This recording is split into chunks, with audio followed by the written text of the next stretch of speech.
بسم اللہ الرحمن الرحیم، السلام علیکم۔ آج ہم انیشیل پرابلمز آف پاکستان کو ڈسکس کریں گے کہ جب پاکستان 1947 کے اندر آزاد ہوا اور پھر اس کے بعد کون کون سی اس کو انتظامی مشکلات آئیں، سیاسی مشکلات آئیں یا دوسری یعنی کہ معاشی مشکلات، یعنی کہ کن کن مسائل سے پاکستان کو گزرنا پڑا۔ اچھا، سب سے پہلا جو مسئلہ ہمارے ساتھ پیش آیا پاکستان کو بننے کے بعد وہ یہ کہ کانگریس کا ریاکشن پاکستان کے اوپر کیا تھا۔ کانگریس کا جو ریاکشن تھا وہ بالکل ایک یعنی کہ اپوزٹ تھا۔ ہندو لیڈر جو ہیں وہ یہ کہتے تھے کہ ہم نے پارٹیشن کو ایکسیپٹ ہی اس لیے کیا تھا کیونکہ ہمیں امید تھی کہ یہ پارٹیشن بہت جلد ناکارہ ہو جائے گی اور پاکستان جو ہے وہ دوبارہ انڈیا کا ہی حصہ بن جائے گا۔ وہ ہمیشہ ایسی اپرچونٹیز کو دیکھتے رہتے تھے کہ وہ کہاں پاکستان کے لیے پرابلمز کریٹ کریں۔ بہت سارے یعنی کہ ہندو جو کانگریس کے لیڈرز ہیں وہ پاکستان کو ایک وائبل سٹیٹ سمجھتے ہی نہیں تھے، نہ تو پولیٹیکلی، نہ جیوگرافیکلی، نہ اکانومیکلی اور نہ ہی ملٹریلی، یعنی کہ کسی بھی حوالے سے وہ پاکستان کی مدد نہیں کرنا چاہتے تھے۔ لیکن قائد اعظم رحمۃ اللہ تعالی علیہ نے اس اپنے ایک بیان میں فرمایا تھا کہ Pakistan had come to exist for ever and it will by the grace of God exist for ever, کہ قائد اعظم نے آپ نے فرمایا کہ پاکستان جو ہے وہ مطلب ہمیشہ رہنے کے لیے وجود میں آیا ہے اور اللہ تعالیٰ کی مدد سے پاکستان ہمیشہ ہی رہے گا۔ یہ تو یعنی کہ مشکلات تھیں جو ہمارے پڑوسی ملک، اس کے علاوہ اور بھی ہمیں اپنے ہمسائے سے مشکلات آگے جا کر تھیں۔ سب سے پہلے ہمیں سیکیورٹی تھریٹس تھے کیونکہ ہمیں یہ مسئلہ یعنی کہ سامنے نظر انداز آ رہا تھا کہ اگر ہمارے بارڈرز مضبوط نہ ہوئے یا ہم نے اپنے آپ کو اکانومیکلی مضبوط نہ کیا تو یہ بہت بڑا خطرہ ہو سکے گا کہ انڈیا جو ہے وہ ہمارے اوپر دوبارہ حملہ کرے اور پاکستان جو ہے مطلب اس کے سنبھلنے کا موقع شاید نہ ملے۔ اچھا، دوسرا ہے کہ ہمیں گورنمنٹ مشینری کو رن کرنے کے لیے اور اس کی فارمیشن کے لیے کافی زیادہ مشکلات پیش آئیں۔ سب سے پہلے اس کی وجہ یہ تھی کہ پاکستان کے پاس بہت زیادہ شارٹیج تھی کمپیٹنٹ اور ایکسپیرینسڈ لوگوں کی، کیونکہ پاکستان جو ہے وہ مطلب نیا نیا بنا ہوا تھا اور سارے پہلے جو سرکاری دفاتر وغیرہ جو ہیں، بینک وغیرہ ہیں، انڈسٹریز وغیرہ جو ہیں، میجر انڈسٹریز وہ ممبئی یا کلکتہ یا اس طرح کے علاقوں میں تھیں اور جو انڈیا کے کنٹرول میں تھیں۔ لہٰذا پاکستان کے پاس نہ تو وفاق کے اندر یعنی کہ سینٹرل اور پروونشل گورنمنٹس کے پاس ایسے پرسنل کی کافی حد تک کمی تھی۔ پاکستان کی گورنمنٹ کو اپنے آفیسز کو رن کرنے کے لیے کرائے کے اوپر بلڈنگز جو ہے وہ لینا پڑی تھیں، یعنی کہ کوئی پرماننٹ آفس نہیں تھا، کوئی ایکوپمنٹ نہیں تھے، کوئی فرنیچر وغیرہ نہیں تھا، کوئی آفس ریکارڈ نہیں تھا، کوئی اسٹیشنری وغیرہ نہیں تھی کہ تاکہ جس کے ذریعے آفیشیل روٹین کو پل کیا جا سکے یا اس کو کنٹینیو کیا جا سکے۔ لہٰذا مطلب جو سینٹرل سیکریٹریٹ ہے اس کو کراچی کے اندر شفٹ کیا گیا اور ہمارا پہلا جو دارالخلافہ یعنی کہ کیپٹل جو ہے پاکستان کا پہلا وہ کراچی کو ہی بنایا گیا اور قائد اعظم بھی وہاں پر ہی شفٹ ہوئے۔ اس کے بعد قائد اعظم محمد علی جناح نے جب 11 اگست 1947 کے اندر آپ نے جب پہلی مرتبہ نیشنل اسمبلی یعنی کہ موجودہ جو ہے اس وقت کے مسلم لیگ کے جو ممبرز تھے ان سے جب آپ نے ایڈریس کیا تو آپ نے ان کو کہا تھا کہ this is a challenge for us, our people are disorganized and word because of the problems they are facing and we have to encourage them to pull out of despair، یعنی کہ آپ نے کہا تھا کہ ہمارے لوگ جو ہیں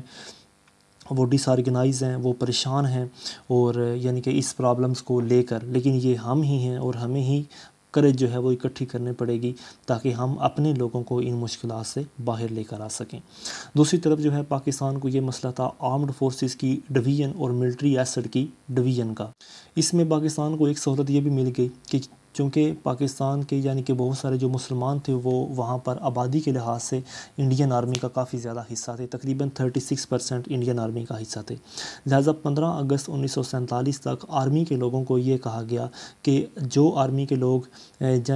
جو آرمی سولجر پاکستان کا حصہ بننا چاہتے ہیں یا انڈیا کا حصہ بننا چاہتے ہیں وہ 15 اگست سے پہلے تک ہمیں اپنا بتا دیں، کیونکہ اس کے بعد جو ملٹری ہے اس کو ڈیوائڈ کر دیا جائے گا۔ اچھا جی، اس میں یعنی کہ انڈین لیڈرز جو ہیں یا ہندو جو لیڈرز ہیں انہوں نے کافی زیادہ پرابلمس کریٹ کی، خاص طور پر جب ملٹری ایسٹ کو ڈیوائڈ کیا گیا یا اس کے اکوپمنٹ کو ڈیوائڈ کیا گیا۔ انہوں نے کیا کیا مطلب ملٹری لیڈرز نے یا مطلب جو ہندو لیڈرز ہیں انہوں نے کہ مطلب جو پرانے اور شابی کنڈیشنز کے ہتھیار تھے یا جو ناکارہ ہو چکے تھے مشینری وغیرہ، وہ انہوں نے پاکستان کی طرف شفٹ کی، یعنی کہ وہ ہتھیار وغیرہ دیے جو یعنی کہ آؤٹ ڈیٹڈ ہو چکے تھے یا مطلب اب استعمال کے قابل نہیں رہے تھے۔ تقریباً 60 ملین جو یعنی کہ روپے ہیں وہ پاکستان کو آرڈیننس فیکٹریز کے مد میں دیے گئے، کیونکہ زیادہ تر جو اسلحہ بنانے والی فیکٹریز تھیں وہ تو تھیں انڈیا کے پاس، لہٰذا پاکستان کو اسلحہ فیکٹریز کی مد کے اندر پاکستان کو 60 ملین روپے جو ہیں اس کی ملٹری کو دیے گئے تھے۔ اس کے علاوہ نمبر 4 کے اوپر جو پرابلم تھی وہ ہماری تھی ریفیوجی پرابلم، کیونکہ بہت سارے یعنی کہ مسلمان جو ہیں، کیونکہ یہ کہا جاتا ہے تقریباً 85 لاکھ لوگ جو ہیں انہوں نے مائیگریٹ کیا تھا، اور یہ ہسٹری کی سب سے بڑی مائیگریشن اس کو کہا جاتا ہے۔ یہ خاص طور پر یعنی کہ بنگال کے علاقے میں اور پنجاب کے علاقے میں جب پارٹیشن ہوئی تو کافی زیادہ قتل عام بھی ہوا، معصوم لوگ مارے گئے،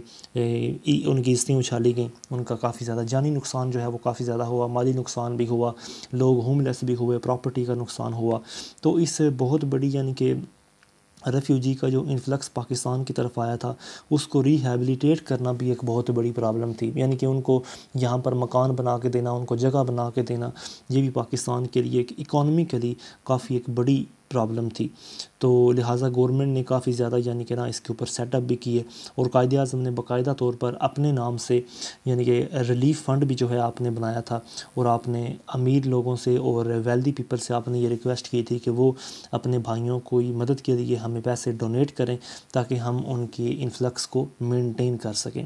اس کے بعد قائد اعظم نے اس ریفیوجی انفلکس کو مینٹین کرنے کے لیے اپنا ہیڈ کوارٹر جو ہے وہ کراچی سے لاہور کی جانب شفٹ کر لیا، کیونکہ لاہور پنجاب کے اندر آتا تھا، اور پنجاب میں ہی زیادہ تر لوگ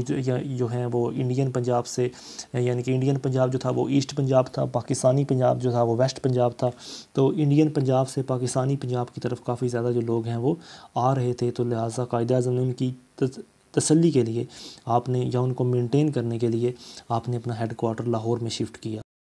قائد اعظم نے کافی زیادہ یعنی کہ اپنے ریفیوجیز کے اوپر اٹینشن دی، اور آپ نے ریفیوجیز کے انفلکس کو ہینڈل کرنے کے لیے آپ نے کریج، وزڈم اور ویژن کے تحت جو ہے اس معاملے کو ہینڈل کیا۔ قائد اعظم نے کافی مرتبہ اپنی سپیچز کے دوران بھی یعنی کہ ریفیوجیز کو ان کا یقین جو ہے وہ ریوائیو کرنے کے لیے، ان کا کانفیڈنس ریوائیو کرنے کے لیے اپنی سپیچز میں بھی ان کو کافی زیادہ فوکس کیا۔ آپ نے کہا تھا کہ you have to develop the spirit of mujahid, you are a nation whose history is full with tales of heroism and bravery, یعنی کہ اس کا مطلب یہ بنتا ہے کہ آپ نے کہا تھا کہ آپ لوگوں کے اندر مجاہدین جیسی اسپرٹ ہونی چاہیے، اور آپ لوگوں کی تو ہسٹری وہ ہے کہ جہاں سے بہت سارے ہیرو نکل کر آئے ہیں، بہت ساری بہادری کی داستانیں جو ہیں ہماری یعنی کہ آباء و اجداد نے رقم کی ہیں، یعنی کہ لوگوں کا حوصلہ بڑھایا آپ نے ہر حوالے سے۔ دوسری طرف قائد اعظم نے جو ہے مطلب عام لوگوں سے بھی اپیل کی کہ آپ بھائی چارے جیسا یعنی کہ اپنا ایک بردرہڈ یعنی کہ اپنے ان آنے والے ریفیوجیز کو اپنے بھائی ہی سمجھیں، ان کی اسسٹنس کریں، ان کی ہیلپ کریں، اور آپ نے مکمل طور پر یعنی کہ اپنے عام لوگوں کو بھی کہا کہ آپ کو چاہیے کہ اپنے ان دوستوں کو، ان ساتھیوں کو جگہ دیں تاکہ جلدی سے جلدی جو ہے وہ ان کی اسسٹنس ان کو ملے اور یہ ہمارے بھائی جو ہیں یہاں پر سیٹل ہو سکیں۔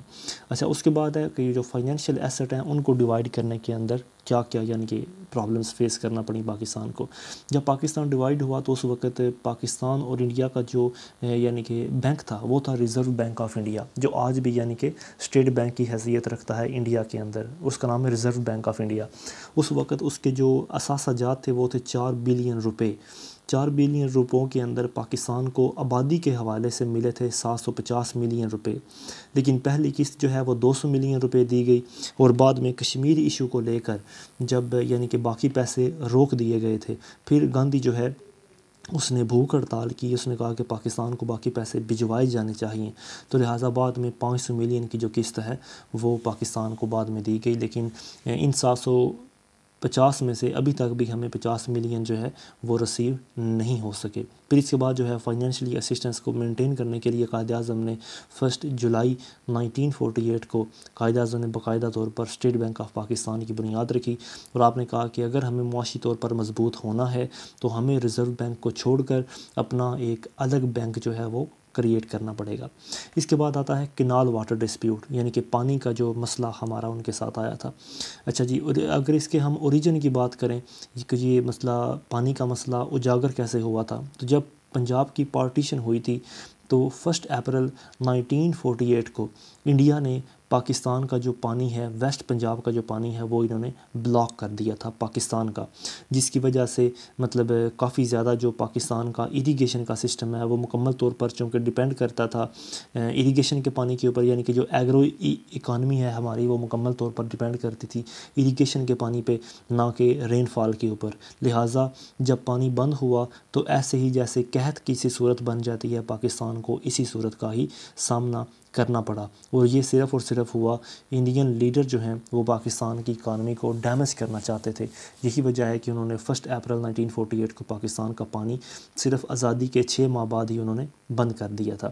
اچھا جی، اس کے بعد یعنی کہ یہ پانی انہوں نے بند کیوں کیا؟ اس کی وجہ یہ تھی کہ پنجاب جو ہے، اپر پنجاب، وہ انڈیا کے پاس آتا ہے، اور جو لوور پنجاب ہے وہ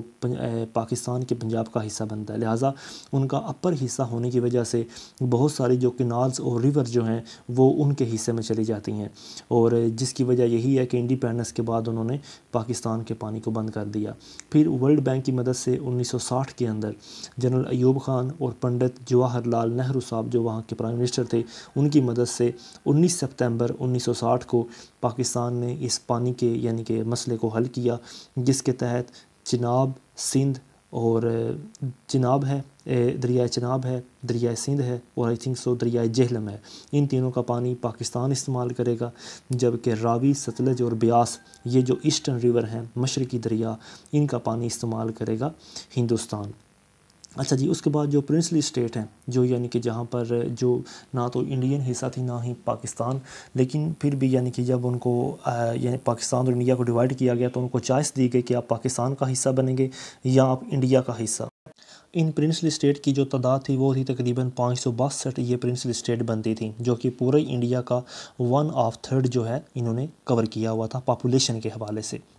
اچھا، اب یہاں پر بات کریں تو یہ جو پرنسلی اسٹیٹ تھیں یہ ایڈمنسٹر کے حوالے سے برٹش کے اندر نہیں آتی تھیں، یعنی کہ ان کا کنٹرول برٹش کے اندر نہیں تھا، بلکہ وہاں کے راجے اور مہاراجوں کے انڈر ہی آتا تھا۔ لیکن یہاں پر ایک بات بڑی اہم تھی کہ ان پرنسلی اسٹیٹ کا جتنا بھی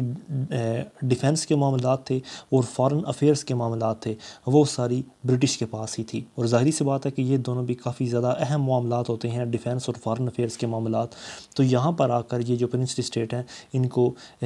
برٹش کے لوگوں کی بات ماننی ہی پڑنی تھی۔ لہٰذا بہت ساری جو پرنسلی اسٹیٹس ہیں گورنمنٹ نے یہ ڈیسائیڈ کیا کہ یا تو یہ اسٹیٹس پاکستان کا حصہ بنے یا یہ ہندوستان کا، تو صرف جوناگڑھ، کشمیر اور حیدرآباد کو چھوڑ کے باقی ساری جو اسٹیٹ تھیں وہ انڈین ایگریشن کے ہتھے چڑھ گئیں، یعنی کہ وہ انڈیا کا حصہ بن گئی، اور یہ جو تینوں اسٹیٹس ہیں یہ مطلب ڈسپیوٹڈ کی وجہ سے جو ہیں وہ قائم رہیں، جس میں ابھی تک کشمیر کا مسئلہ حل نہ ہو سکا، اور حیدرآباد کے اوپر انہوں نے زبردستی قبضہ کیا، اور جوناگڑھ کے اوپر بھی انڈیا نے زبردستی قبضہ کیا ہوا ہے۔ جوناگڑھ کی اگر ہم بات کریں تو جوناگڑھ کی اسٹیٹ کے بارے میں، جو کہ یعنی کہ انڈیا کا حصہ، جس کو انڈیا نے بلکہ زبردستی جس کو اپنا حصہ بنا دیا تھا،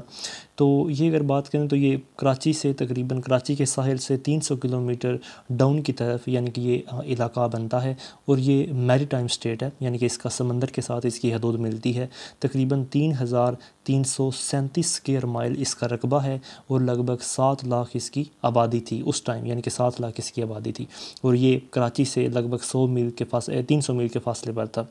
اچھا جی، اگر اس پاپولیشن کے یعنی کہ جوناگڑھ کے ریلیجن کی بات کریں تو یہاں پر میجارٹی جو ہے وہ ہندو تھے یا نان مسلم تھے، یعنی کہ میجارٹی جو ہے وہ ہندوؤں کی ہی تھی، لیکن یہاں پر اس کے اوپر جو رولر تھا جوناگڑھ کے اوپر وہ مسلمان تھا، اور وہ اپنا لنک پاکستان کے ساتھ قائم کرنا چاہتا تھا، کیونکہ اس کا جو سی لنک ہے وہ پاکستان کے ساتھ ہی بنتا تھا۔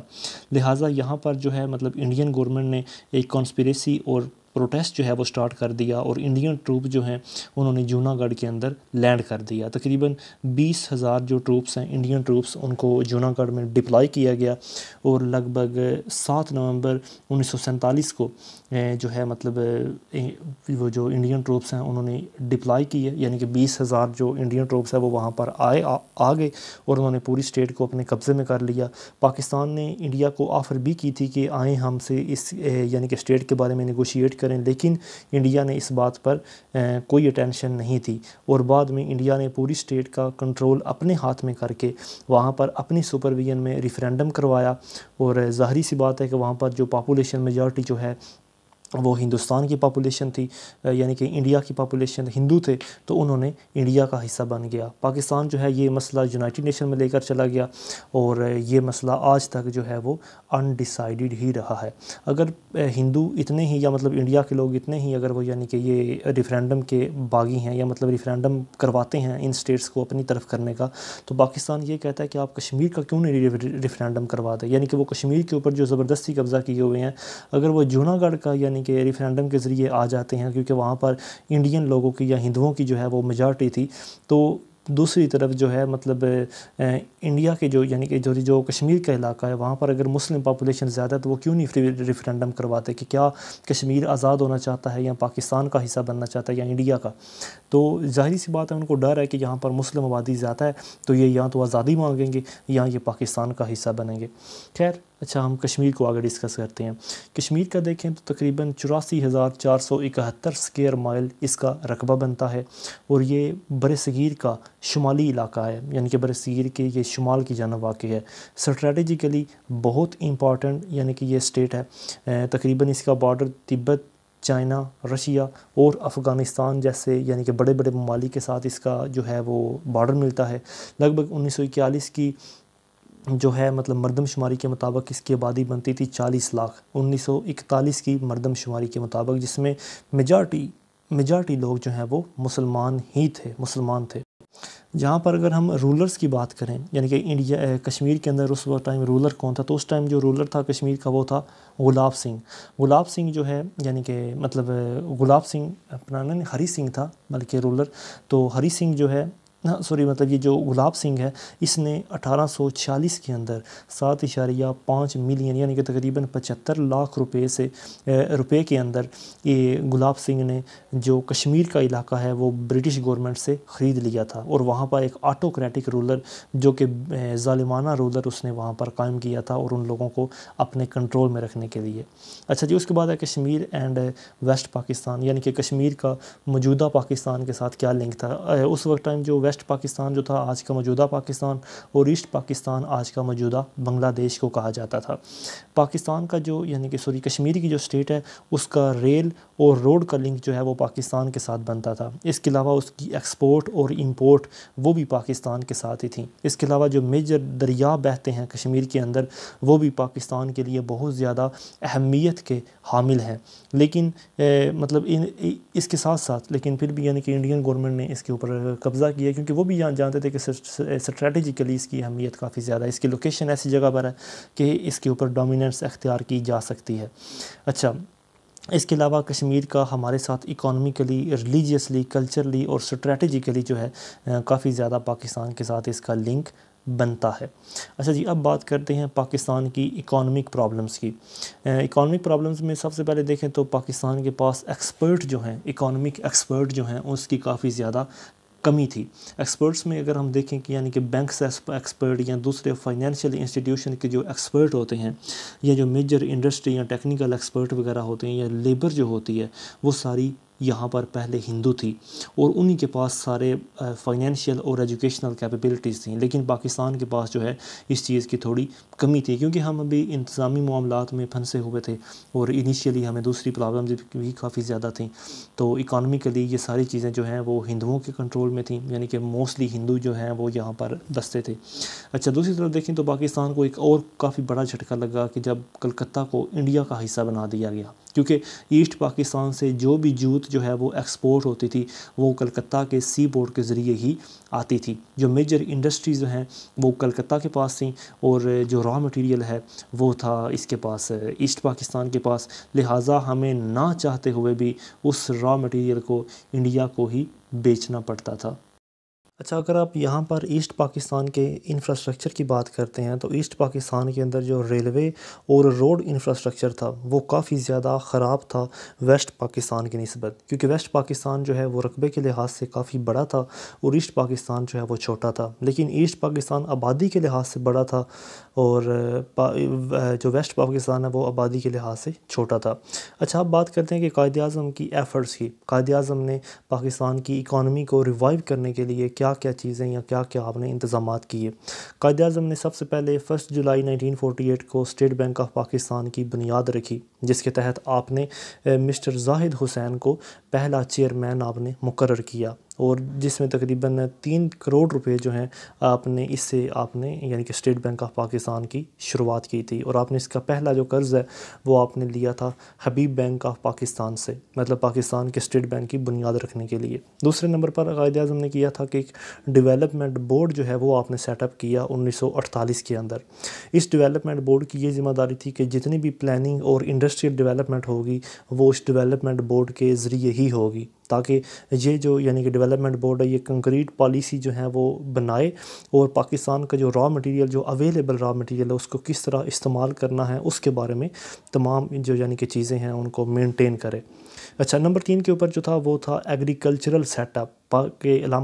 قائد اعظم نے ایگریکلچرل سیٹ اپ کے لیے کیا چیزیں کی۔ قائد اعظم نے کافی یعنی کہ افیکٹو سٹیپس لیے واٹر لاگنگ اور سیلینٹی کی پرابلم کو حل کرنے کے لیے، کیونکہ یہ دونوں چیزیں جو ہیں ایگریکلچرل کے لیے ایک نقصان دہ چیزیں ہوتی ہیں۔ اس کے علاوہ چونکہ ہمیں بھی پتہ ہے اور اس وقت بھی یعنی کہ یہ بات یقینی تھی کہ جو پاکستان کی ایگریکلچر ہے وہ پاکستان کی اکانومی کی بیک بون ہے، اور اس چیز کو بہتر کرنے کے لیے اس وقت کی گورنمنٹ نے کافی زیادہ لینینٹ پالیسی جو ہیں وہ اختیار کی تھیں، تاکہ یہ یعنی کہ اس وقت کیا کسان ہے اس کے لیے سہولیات زیادہ سے زیادہ ہوں اور مشکلات جو ہیں وہ کم سے کم ہوں۔ اچھا جی، اس کے بعد پاکستان کو ایک اور یعنی کہ مسائل کا سامنا یہ کرنا پڑا کہ پاکستان کو لنگوسٹک رائٹ اور پولیٹیکل پرابلمز کا کافی زیادہ سامنا کرنا پڑا۔ اب یہ کیا ہے؟ یہ ایک ایسی چیز ہے کہ جو ایسٹ پاکستان اس وقت کا بنگلہ یعنی کہ آج کا بنگلہ دیش جو ہے وہ یعنی کہ یہاں پر کافی زیادہ زبان کو لے کے، جب پاکستان کا پہلا آئین بن رہا تھا تو قائد اعظم نے کئی مرتبہ اپنی تقریر میں کہا تھا کہ جو کہ اردو جو ہے وہ پاکستان کے بننے کی پہلی اینٹ ہے، لہٰذا اردو ہی پاکستان کی جو ہے وہ قومی زبان ہوگی۔ لیکن اس چیز کو لے کر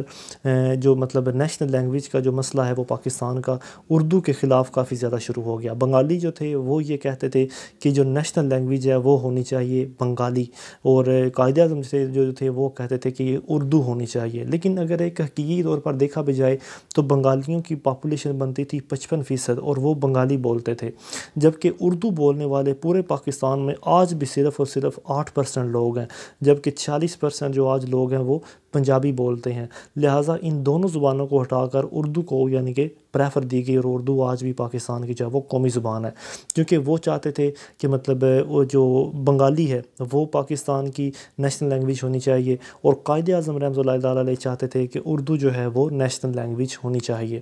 اچھا جی، یہاں پر جو ہے اس چیز کو لے کر کافی زیادہ سیپریشن کی اور پروونشلزم کی فیلنگ جو ہے وہ ابھرنے لگیں ایسٹ پاکستان کے لوگوں میں۔ وہ یعنی کہ یہ سمجھتے تھے کہ ہمارے جو حقوق ہیں وہ یعنی کہ سپریس کیے جا رہے ہیں نیشنل پروگریس کی دوڑ میں۔ تو قائد اعظم نے اس چیز کو مینٹین کرنے کے لیے، اس چیز کو کنٹرول کرنے کے لیے، اس یونائٹی کو برقرار رکھنے کے لیے قائد اعظم نے کافی مرتبہ جو ہے وہ آپ نے ایسٹ پاکستان کا وزٹ کیا، چونکہ مطلب لوگ جو ہیں وہاں کے قائد اعظم کی کافی زیادہ عزت کیا کرتے تھے۔ تو جب تک قائد اعظم زندہ رہے تب تک کوئی اتنے زیادہ مسائل تو نہ بنے تو تھے آپ کی زندگی میں بھی، لیکن اتنے زیادہ مسائل جو ہیں وہ نہ بن پائے، کیونکہ بنگالی جو ہیں وہ قائد اعظم کی کافی عزت کرتے تھے، کیونکہ آپ بانی پاکستان تھے اور آپ کی ہی کاوشوں سے پاکستان جو ہے وہ ملا تھا۔ لہٰذا آپ کے زندہ رہنے تک تو سارے معاملات جو ہیں وہ ٹھیک رہے، لیکن آپ کی وفات کے بعد جو ہے باقاعدہ طور پر اس یونائٹی میں کافی زیادہ دراڑیں آ گئیں، اور پھر جو یعنی کہ 1956 کا جو کانسٹیٹیوشن ہے اس کے اندر اردو اور بنگالی دونوں کو ہی قومی زبان کا درجہ دیا گیا تھا۔ سب سے آخری مسئلہ جو پاکستان کو پیش آیا وہ 1952 کے اندر تحریک ختم نبوت کا یعنی کہ ایک مسئلہ پاکستان کو پیش آ گیا۔ یہاں پر یعنی کہ 1952 کے اندر کافی زیادہ مطلب ہڑتالیں لاہور خاص طور پہ کے اندر یعنی کہ کافی زیادہ ہونے لگیں، جن کا آبجیکٹیو یعنی کہ یہ تھا کہ نبی کریم صلی اللہ علیہ وسلم کی ختم نبوت کو قانون کا حصہ اور آئین کا حصہ جو ہے وہ بنایا جائے۔ یعنی کہ عمومی طور پر اس وقت قادیانی جو ایشو تھا وہ کافی زیادہ سر اٹھا چکا تھا، اور بہت سارے پاکستانی پیپل جو ہیں وہ یہ ڈیمانڈ کرتے تھے کہ قادیانیوں کو غیر مسلم ڈکلیئر کیا جائے، کیونکہ اگر آئین کے اندر نبی کریم صلی اللہ علیہ وآلہ وسلم کی نبوت کی ڈیفینیشن آ جاتی ہے تو ڈیفینیٹلی جو قادیانی ہے وہ مسلمان کی تعریف سے باہر چلے جائیں گے. لیکن پھر 1974 کے اندر 1973 کے کانسٹیٹیوشن کے دوسری امینڈمنٹ میں جو ہے مطلب ذوالفقار علی بھٹو نے قادیانیوں کو غیر مسلم جو ہے وہ ڈکلیئر کیا تھا تاکہ یہ جو بھڑاس ہے یعنی کہ یہ جو ملکی لیول پر جو پروٹیسٹ ہو رہے ہیں ان کو روکا جا سکے. اور حقیقت بھی یہی ہے کہ مطلب ایک مسلمان ہونے کے ناطے آپ کی نبوت کے اوپر ہمیں آپ کی ختم نبوت کے اوپر نبی کریم صلی اللہ علیہ وسلم کی اوپر یقین رکھنا چاہیے. اور اس قادیانی ایشو کے اندر جو ہے کافی زیادہ وائلنٹ ایگیٹیشن جو ہے وہ آ چکی تھی، یعنی کہ لوگ جو ہے وہ وائلنٹلی پروٹیسٹ شروع ہو چکے تھے. اور اس وائلنٹ ایگیٹیشن نے مارشل لاء کو انوائٹ کیا اور محمد اعظم خان صاحب جو اس وقت کے میجر جنرل تھے انہوں نے لاہور کے اندر جو ہے وہ لا اینڈ آرڈر کو ریسٹور کرنے کے لیے مارشل لاء کو امپوز کر دیا. اور یہ جو تھا پہلا مارشل لاء تھا جو 1953 کے اندر لگا اور پھر آگے جا کر 1958 کے اندر جو ہے باقاعدہ طور پر پورے ملک کا یہ حصہ بن گیا.